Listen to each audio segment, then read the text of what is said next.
Ibn al-Qayyim, qu'Allah lui fasse miséricorde, dit que le mot tristesse ne figure pas dans le Coran, si ce n'est dans une forme d'interdiction ou pour le contrecarrer. Et la raison en est qu'il n'y a aucun avantage d'avoir de la tristesse dans le cœur. La chose la plus chère à Shaitan est de rendre l'esclave croyant triste en l'emmenant hors du chemin. Le prophète sallallahu alayhi wa sallam a cherché refuge contre la tristesse auprès d'Allah subhanahu wa ta'ala. Ibn al-Qayyim dit: la tristesse affaiblit le cœur et diminue la détermination et la volonté d'aller de l'avant. Il n'y a rien de plus aimé à Shaitan que la tristesse d'un croyant. Pour cette raison, soyez heureux, optimistes et pensez en bien d'Allah. Ayez confiance en ce qu'Allah subhanahu wa ta'ala est capable de faire et dépendez de lui. Vous trouverez le bonheur et le plaisir dans toutes les situations. Ibn al-Qayyim dit: ne gâchez pas votre bonheur avec le sentiment d'inquiétude et ne ruinez pas votre esprit avec le pessimisme.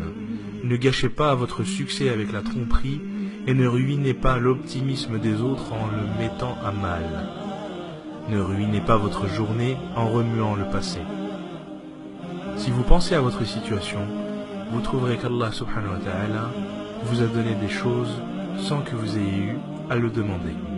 Donc, placez votre confiance en Allah subhanahu wa ta'ala et prenez conscience que tout ce qu'il vous a octroyé ne constitue que des choses qui sont bonnes pour vous.